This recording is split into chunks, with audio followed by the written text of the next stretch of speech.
اور اللہ کا ذکر بہت بڑی شے ہے اور اللہ تمہارے کاروبار سے خوب باخبر ہے۔ بسم اللہ الرحمن الرحیم، الحمد للہ رب العالمین وصلی اللہ علی محمد وآلہ الطاہرین ولعنۃ اللہ علی اعدائہم اجمعین۔ سب سے پہلے جو شرط ہے نماز پڑھنے والے کے لباس کی اور جسم کی، وہ یہ کہ اس کا لباس اور جسم پاک ہو۔ اگر کوئی شخص جان بوجھ کے نجس لباس یا نجس جسم کے ساتھ نماز پڑھے تو اس کی نماز باطل ہوگی۔ اب ایک سوال کے ذہن میں آ سکتا ہے کہ اگر کوئی نہ جانتا ہو، یعنی وہ یہ نہ جانتا ہو کہ نجس جسم یا نجس لباس کے ساتھ نماز پڑھنا باطل ہے، ایسا شخص کہ جو یہ نہیں جانتا وہ دو قسموں کا ہے۔ اگر وہ قاصر ہے تو اس کا الگ حکم ہے، اور اگر وہ جاہل مقصر ہے تو اس کا الگ حکم ہے۔ جاہل کو یعنی نہ جاننے والے کو عام طور پہ دو قسموں میں تقسیم کیا جاتا ہے، جاہل قاصر اور جاہل مقصر۔ ممکن ہے کہ کچھ سننے والوں کے لیے الفاظ مشکل ہوں، لیکن ہماری روش یہ ہے کہ بعض دفعہ وہ الفاظ کہ جو خالص عربی کے ہیں اور فقہ میں ان کا استعمال ہے، یا وہ الفاظ کہ جو فقہ میں بہت زیادہ استعمال ہوتے ہیں، انہیں ہم چاہتے ہیں کہ بیان کیا جائے، اور یہ ذہن میں رکھیں کہ بہت سارے علوم ایسے ہیں کہ جن کے الفاظ شروع میں مشکل لگتے ہیں لیکن تدریجاً وہ آسان ہو جاتے ہیں۔ بس جاہل کی دو قسمیں ہیں، جاہل قاصر اور جاہل مقصر۔ بس وہ شخص کہ جو جان ہی نہیں سکتا تھا، کوئی اسے خبر دینے والا ہی نہیں تھا اور اس کی توجہ بھی نہیں تھی اس جانب، تو ایسا شخص کہلائے گا جاہل قاصر۔ اور جو شخص جان سکتا تھا، اس میں جاننے کی صلاحیت تھی لیکن اس نے نہیں جانا، دین پر توجہ نہیں دی، ایسا شخص کہلائے گا جاہل مقصر۔ تو اب یہاں سے یہ مسئلہ دو حصوں میں تقسیم ہو جائے گا۔ اصل ہمارا مسئلہ کیا تھا کہ اگر کوئی شخص نہ جانتا ہو کہ نماز پڑھنے والے کے لیے شرط ہے کہ اس کا جسم اور اس کا لباس پاک ہو، وہ نہ جانتا ہو تو وہ کیا کرے؟ تو ہم نے اس مسئلے کو دو حصوں میں تقسیم کر دیا۔ اگر یہ جاننے والا جاہل قاصر ہے اور بعد میں اسے پتا چلے تو اس کی نماز صحیح ہے، اور اگر یہ مقصر ہے اور اسے بعد میں پتا چلے کہ اس نے نماز نجس جسم یا نجس لباس کے ساتھ پڑھی تو اس کی نماز باطل ہے اور اسے دوبارہ پڑھنی ہوگی۔ اب یہ سوال ذہن میں ابھر سکتا ہے کہ یہ تو معلوم ہے کسی شخص کو کہ نجس جسم اور نجس لباس کے ساتھ نماز نہیں ادا کی جا سکتی، لیکن اسے یہ نہیں معلوم کہ فرض کریں کتا نجس ہے۔ آیا ایسا ہو سکتا ہے کوئی شخص نماز پڑھتا ہو اور اسے یہ بھی معلوم ہو کہ نماز میں طہارت ضروری ہے، جسم کی بھی اور لباس کی بھی، لیکن وہ یہ نہ جانتا ہو کتا نجس ہے؟ فرض کیا جا سکتا ہے۔ مثال کے طور پہ کوئی شخص مسلمان ہوا، ہم نے اسے نماز کے بارے میں متوجہ کیا، اسے نماز سکھائی، اور دوران نماز فقط اسے اتنا بتا سکے جس وقت نماز کی اسے تربیت دے رہے تھے کہ جسم نجس نہیں ہونا چاہیے، اور ہم نے مثال دے دی پیشاب اور پیخانے کی۔ فرض کریں اس کے سامنے کہ اگر تم ٹوائلٹ سے آؤ تو اس طریقے سے ہاتھ کو پاک کرو، اس کے بعد وضو انجام دو۔ اس شخص نے نماز پڑھی، البتہ پیشاب اور پخانے سے اپنے آپ کو پاک اور پاکیزہ رکھا، نماز پڑھی، لیکن وہ یہ نہیں جانتا تھا کہ کتے سے اسے بچنا ہے اور کتا بھی نجس ہے۔ لیکن یہ کون سا شخص ہے؟ فرض کریں کہ ایسا غیر مسلم معاشرے کا فرد ہے کہ جن کے کتے کی بہت زیادہ اہمیت ہے، مسلمان ہو گیا، نماز پڑھ رہا ہے، لیکن اسے یہ نہیں معلوم تھا کہ کتے کی رطوبت سے اور کتے کے بالوں سے یا کتے کی تری سے، یعنی کوئی بھی ایسی چیز کہ جس سے کتا انسان کو نجس کر دے، یا نجس یا گیلی چیز سے کتا ٹکرا جائے تو وہ نجس ہو جاتی ہے، اس کے وہم و گمان میں بھی نہیں تھا۔ اب یہ شخص نماز پڑھتا رہا اسی عالم میں، آج ہم نے اسے مسئلہ بتایا 1 مہینے بعد کہ کتے سے بچنا ہے،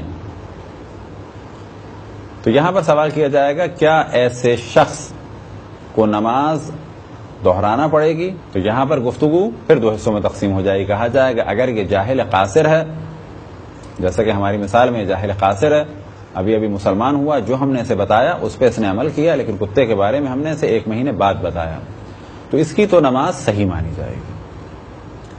لیکن اگر ایک مسلمان معاشرے کا فرد کہ جو 1000 قسم کی چیزیں جانتا ہے اور اس پر لازم تھا کہ وہ یہ جانے کیا کیا چیزیں نجس ہیں اور کیا کیا چیزیں ایسی ہیں کہ جن کے ذریعے سے نماز باطل ہو جاتی ہے یا نماز کی کیا کیا شرائط ہیں وہ یہ جان سکتا تھا، اور اس نے نماز کو یا دین کو اہمیت نہیں دی، یعنی جاہل مقصر ہے، تو ایسے فرد کی نماز باطل ہے اور اسے نماز کی تکرار کرنا ہوگی، یعنی اس نماز کو قضا کی نیت سے دوبارہ انجام دینا ہوگا۔ اگر دوران نماز کسی کو علم ہو جائے کہ میرا جسم یا لباس نجس ہو گیا ہے، فرض کریں کہ لباس نجس ہو گیا، اب یہ لباس بھی مختلف اقسام کا ہے، لباس جو ہم نے ابا پہنی ہوئی یہ بھی لباس ہے، یہ بھی لباس ہے، اندر قمیض بھی لباس ہے اور شلوار بھی لباس ہے۔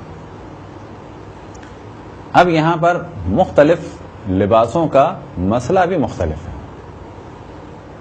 فرض کریں کہ ایک بچے نے ہمارے سامنے جب ہم نماز میں مصروف تھے ایک جگہ پیشاب کیا اور پیشاب میں اس کا ہاتھ لگا اور آ کے اس نے ہماری ابا کو پکڑ لیا۔ اب جیسے یہ ابا نجس ہوئی اور ہمیں اگر علم ہو گیا تو ہم پر لازم ہے کہ اس ابا کو اتار دیں۔ نماز میں اس ابا کو اتارا جانا بہت ہی آسان ہے، اس ابا کو اس طرح سے دوران نماز اتار دیا، باقی نماز ہماری بالکل صحیح رہے گی۔ اسی طرح سے اگر یہ اوپر کا لباس ہے اسے بھی ہم اتار دیں گے۔ تو عام طور پہ جب فقہ میں گفتگو کی جاتی ہے تو کہا جاتا ہے کہ اگر ایسا لباس ہے کہ جس کا اتارنا ممکن ہے تو اس کو اتار دیا جائے، اور اگر ایسا لباس ہے کہ جس کی وجہ سے اس کی شرمگاہ چھپی ہوئی ہے تو اگر وسعت ہے یعنی وقت ہے اور یہ اتار بھی نہیں سکتا اور کوئی دوسرا لباس پہن بھی نہیں سکتا، یا یہ کہ اگر پہنے گا تو نماز کا تسلسل ختم ہو جائے گا، نماز میں ایک اچھا خاصا فاصلہ آ جائے گا، نماز کے ارکان میں ایک فاصلہ آ جائے گا، تو ایسے وقت اگر وسعت ہے یعنی وقت ہے تو واجب ہے کہ اس نماز کو توڑ دیں اور دوبارہ نماز پڑھیں۔ لیکن اگر دوران نماز طہارت ممکن ہے، اب بعض دفعہ جب اس مسئلے کو بیان کیا جاتا ہے تو لوگوں کو تعجب ہوتا ہے کہ ممکن ہے کہ دوران نماز ہم طہارت کر لیں، تو کہا جائے گا بالکل ممکن ہے، اور دوران نماز لباس اتار دیں یا لباس پہن لیں ممکن ہے، یہ بھی بالکل ممکن ہے، لیکن ڈیپینڈ کرتا ہے کہ کون سا لباس اور کہاں پر ہیں ہم۔ فرض کریں کہ ہم ایک نہر کے کنارے، یہ نہر بہہ رہی ہے، نماز میں مصروف ہیں اور ہمارا یہ ہاتھ نجس ہو گیا، اب کیا کریں؟ نہر میں ہم نے ایسے ہاتھ ڈالا اور ہاتھ کو نکال لیا اور باقی نماز ہم نے ادا کر لی۔ دوران نماز ہاتھ نجس ہو گیا، فرض کریں کتا آ گیا اور ہم نے بے خیالی میں اس کو اس طرح سے ہٹایا اور یا ہمارا ہاتھ گیلا تھا یا کتا گیلا تھا یا یہ کہ اس کی زبان سے لگ گیا، اب یہ ہمارا ہاتھ نجس ہو گیا، جیسے ہی نجس ہوا آیا نماز باطل ہو گئی؟ کہا جائے گا نہیں۔ اگر امکان ہے کہ ہاتھ پاک کر لیں تو امکان کیسا ہے؟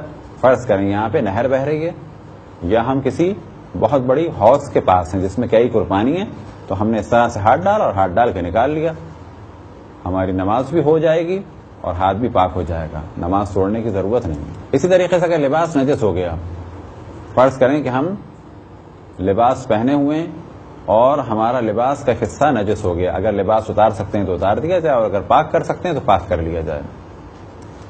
ہم نے مثال دی ابا کی، اس کا اتارا جانا آسان ہے، قبا کی ہم نے مثال دی، اس کا اتارا جانا آسان ہے۔ فرض کریں کہ ہماری قمیض نجس ہو گئی تو مرد کے لیے بغیر قمیض کے نماز پڑھنے میں کوئی حرج نہیں، بشرط یہ کہ ایسی جگہ ہو کہ جہاں پر خود اس کے لیے اس قمیض کا اتارا جانا مشکل نہ ہو جائے۔ فرض کریں اپنے گھر میں ہے اور اس کی قمیض نجس ہو جائے تو کیا جائز ہے کہ نماز کو اپنے جاری رکھے اور قمیض اتار دے؟ تو کہا جائے گا بالکل جائز ہے۔ کیا امکان ہے کہ قمیض کو پاک کیا جا سکے؟ کہا جائے گا یہ بھی بالکل امکان ہے۔ فرض کریں یہ ہماری قمیض تھی، اس کا دامن نجس ہو گیا، یا نہر تھی ہم نے اسے پاک کر لیا، یا یہ کہ سامنے گلاس رکھا تھا اور ہمارا ہاتھ نجس ہوا، ہم نے نماز کے ذکر کو روکا۔ فرض کریں کہ ہم اس وقت تشہد پڑھنے والے تھے، ہاتھ نجس ہو گیا، اب ہم تشہد نہیں پڑھیں گے اس وقت، بلکہ تشہد کو روک دیں گے. پانی لیا, ایسے ہاتھ کو پاک کیا اور اس کے بعد اسی عالم میں تشہد کو پڑھا اور نماز کو مکمل کر لیا. اب اگلی مثال دیں کہ آیا نماز میں لباس کے بدلنے کا جو مسئلہ لکھا ہوا ہے توضیح المسائل میں, کیا یہ پاسبل ہے؟ بالکل پاسبل ہے. فرض کریں ہم پینٹ پہنے ہوئے ہیں یا شلوار پہنے ہوئے ہیں اور ایک بچہ آیا, اس نے شلوار کو ہمارے اس طرح اپنے نجس ہاتھ سے پکڑا. البتہ فقط بچے کے پکڑنے سے شلوار نجس نہیں ہوگی. فرض کی بات یہ ہے کہ بچہ آیا اور اس نے پیشاب میں کسی نجس چیز میں ہاتھ ڈالا اور آنے کے بعد اس نے ہمارے لباس کو اس ہاتھ سے نجس کر دیا. اب آیا ممکن ہے کہ لباس کو بدلا جا سکے؟ ممکن ہے. وہ کس طرح سے ممکن ہے؟ سامنے ایک چادر پڑی تھی, ہم نے اپنے ذکر کو روکا لیکن اتنا زیادہ وقت نہ لگے کہ جس سے موالات ختم ہو جائیں. موالات ختم ہونے سے کیا مراد ہے؟ یعنی کام بڑا نہ ہو, بہت ہی مختصر سا کام ہو, اتنا مختصر کہ جس سے نماز کی صورت نہ بدلے. لہذا مثال دی جاتی ہے, اگر کوئی شخص آیا آپ سے کہتا ہے کہ مجھے چابی دے دو, آپ نے اس طرح سے چابی جیب سے نکال کے دے دی. آپ کسی گھر والے نے کہا کہ ہمیں پیسے کی ضرورت ہے, آپ نے دوران نماز والیٹ دے دیا. یہ کام مختصر کام ہے. لیکن اگر کوئی کہے کہ مجھے پیسے دے دو, آپ والیٹ نکالیں, والیٹ نکال کے گنے اور گننے کے بعد کہیں کہ 15 نوٹ آپ نے گنے اور اب دیں, تو کہا جائے گا یہ کام بہت زیادہ ہے. لہذا نماز کو باطل کر دیتا ہے عمل کثیر یعنی زیادہ عمل, اور نماز کو باطل نہیں کرتا عمل قصیر یعنی چھوٹا سا عمل. قاف صاد یہ قصیر, چھوٹا سا عمل نماز کو باطل نہیں کرتا, جیسے چابی کا دے دینا یا ابا کا اتار دینا, یا یہ کہ اگر ہماری شلوار نجس ہو گئی ہے تو ہم نے سامنے سے اس طرح سے چادر اٹھائی, اپنے لپیٹی اور شلوار اتار کے ایک جانب کونے پہ کر دی اور اتنی تیزی سے اس کام کو انجام دیا کہ نماز کے موالات پہ اثر نہ پڑے. بس بعض دفعہ جب فقہ بیان ہوتی ہے تو لوگ کہتے ہیں کس قسم کے مسائل ہیں, پریکٹیکلی پاسبل نہیں ہیں. تو یہ پریکٹیکلی پاسبل ہیں, البتہ جب مثال دی جاتی ہے تو بہت واضح بات ہو جاتی ہے اور مسئلہ کلیئر ہو جاتا ہے. اگر کوئی شخص یہ جانتا ہو کہ میرا لباس یا جسم نجس ہے اور وہ نماز میں مصروف ہو جائے تو اس کی نماز باطل ہے. اگر کوئی شخص جانتا ہو کہ میرا لباس یا جسم نجس ہے اور پھر وہ نماز پڑھ لے اور اس دوران بھول چکا ہو اور بھول کے نماز پڑھ لے اور نماز کے بعد یاد آئے, اس کی نماز باطل ہے. اگر کسی شخص کو یقین ہو کہ میں پاک ہوں اور نماز پڑھ لے اور پڑھنے کے بعد پتہ چلے کہ میں نجس تھا, لیکن جب میں نماز پڑھ رہا تھا اس وقت مجھے یقین تھا کہ میں پاک ہوں, بعد میں مجھے پتہ چلا کہ میں نجس ہوں. فرض کریں کہ میں پاک لباس پہن کے ایک جگہ بیٹھا, پیچھے سے قمیض ایک نجاست میں لگ گئی. اب میں آگے بڑھا, کچھ دیر کے بعد نماز پڑھی, نماز مکمل ہو گئی. نماز کے بعد کسی نے مجھے متوجہ کیا کہ تمہاری قمیض کے پچھلے حصے پہ یہ چیز ایک نجاست لگی ہوئی ہے. فوراً مجھے یاد آیا کہ میرا لباس پاک تھا, میں ایک جگہ بیٹھا تھا, میری توجہ نہیں ہوئی اور یہ نجاست وہاں سے لگی ہے. اور اس دوران میں ظہر اور عصر اور مغرب اور عشاء کی بھی نمازیں پڑھ چکا ہوں, پورا دن تقریباً گزر چکا ہے. تو کہا جائے گا اس کی نماز صحیح ہے, کیونکہ اسے یقین تھا کہ میرا لباس پاک ہے اور نماز کے بعد اسے پتہ چلا کہ میرا لباس نجس ہو گیا تھا, تو اس کی نماز صحیح ہے. لیکن اگر اس کا لباس نجس ہو گیا تھا اور یہ بھول گیا تھا اور اب نمازیں ہو گئیں, تو کہا جائے گا کہ اس کو اپنی نمازیں دوبارہ ادا کرنی ہیں, کیونکہ یہ طہارت اور نجاست کے مسئلے کو بھی جانتا تھا, اپنے لباس کی نجاست کو بھی جانتا تھا, لیکن یہ بھول چکا تھا. بس چاہے بھول چکا ہو اور چاہے اس نے لاوبالی پن کی وجہ سے نجس لباس میں نماز پڑھی, یہ دونوں صورتوں میں نماز باطل ہو. اگر کسی کو اپنے لباس کے نجس ہونے کے بارے میں شک ہو, فرض کریں کہ ہمیں شک ہے کہ اس وقت ہمارا لباس یا پاک ہے یا نجس ہے, ہم نے نماز پڑھ لی, بعد میں پتہ چلا کہ لباس پاک تھا تو بھی نماز صحیح ہے, بعد میں پتہ چلا کہ لباس نجس تھا تو بھی نماز صحیح ہے. کیونکہ نماز اس وقت باطل ہوگی کہ جب ہمیں یقین ہو کہ ہمارا لباس نجس ہے. اگر کسی لباس کو ہم نے اپنے حساب سے پاک کر لیا اور پھر اس میں نماز پڑھ لی, نماز کے بعد پتہ چلا کہ یہ لباس پاک نہیں ہوا. فرض کریں کہ ہمارے لباس پر نجاست تھی، بچے کا پیخانہ تھا، ہم نے اپنے لباس کو دھویا اور اچھی طریقے سے دھویا اور یقین ہو گیا کہ یہ لباس پاک ہے، لیکن بعد میں ہم نے دیکھا کہ ایک جانب بچے کا پیخانہ لگا ہوا ہے یا کوئی بھی نجاست، تو ہم نے اپنے یقین کے ساتھ نماز پڑھی اور پوری کوشش کی، طہارت کی، یقین کر لیا حاصل کہ ہم پاک ہیں. اس کے بعد اگر نجاست نظر آئے تو یہ نماز بھی صحیح ہوگی. اگر کسی نے اپنے لباس پر خون دیکھا اور اسے یقین ہے کہ یہ خون یا تو وہ خون ہے کہ جو پاک ہے، مچھر یا کھٹمل کا، یا یہ میرے اپنے زخم کا خون ہے کہ جو نماز میں جائز ہے جب تک کہ زخم ہے. اس کا مسئلہ انشاءاللہ بعد میں بیان ہوگا. اس یقین کے ساتھ اس نے نماز پڑھی اور نماز کے بعد پتہ چلا کہ یہ خون مچھر یا کھٹمل کا نہیں تھا. فرض کریں کوئی آپ سے کہے کہ میں نے مرغی ذبح کی تھی، جب تم سو رہے تھے تو میں قریب سے گزرا تو تمہارے کپڑے پہ مجھ سے خون گر گیا تھا، قطرہ، بہت ہی معمولی سا قطرہ تھا. اب وہ بتاتا ہے کہ وہ قطرہ یہاں تھا. اب تک میں اس کو سمجھ رہا تھا کہ یہ مچھر کا خون ہے، تو میری نماز صحیح تھی اور میں نے مچھر کا خون سمجھتے ہوئے نماز پڑھی. بعد میں مجھے یقین ہو گیا کہ یہ خون مچھر کا نہیں ہے بلکہ کسی اور جانور کا ہے. تو کہا جائے گا کوئی حرج نہیں. البتہ ایک مسئلہ آئے گا کہ کم خون کے کیا مسائل ہیں اور کتنا خون ایسا ہے کہ جس سے نماز باطل ہو جاتی ہے. یا یہ کہ ہم یہ سمجھ رہے تھے کہ یہ ہمارے زخم کا خون ہے اور ہم نے اس میں نماز پڑھ لی اور بعد میں ہمیں پتہ چلا کہ نہیں، ہمارے زخم میں تو بالکل اب خون ہی نہیں ہے، یہ خون تو باہر سے لگا ہے.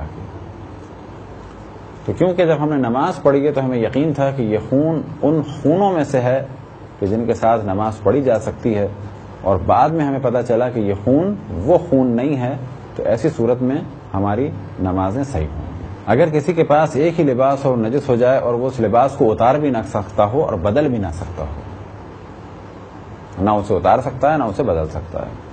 اب اتارنے سے مراد یہ کہ ٹوائلٹ میں اتار کے اگر پاک کر سکتا ہے تو اس کو پاک کرنا ضروری ہے، اور اگر بدل سکتا ہے تو اس کا بدلنا بھی ضروری ہے. لیکن فرض کریں کسی برفانی علاقے میں ہیں اور اتنی زیادہ شدید سردی ہے کہ نہ ہم لباس کو پاک کر سکتے ہیں اور نہ ہی لباس کو اتار سکتے ہیں، تو ایسی صورت میں کہ جب ہمارے پاس کوئی اور لباس نہیں ہے اور لباس نہ پاک کیا جا سکتا ہے اور نہ ہی حتیٰ اتارا جا سکتا ہے کیونکہ اتارنے میں جان کا خطرہ ہے، تو ایسی صورت میں اسی عالم میں نماز پڑھنا ہوگی. البتہ بہتر ہے کہ دوبارہ اس کو انجام دے دیا جائے، یہ بھی بہتر ہے. یہ تھے مختصر سے مسائل پہلی شرط کے بارے میں کہ نماز پڑھنے والے کا لباس پاک ہو. خداوند تبارک و تعالیٰ سے دعا ہے کہ بحق محمد و آل محمد ہمیں اپنے رسول اپنی حجتوں خصوصاً امام زمان علیہ السلام کی معرفت اور اطاعت کی توفیق عطا فرمائے. وصلی اللہ علی محمد و آلہ الطاہرین.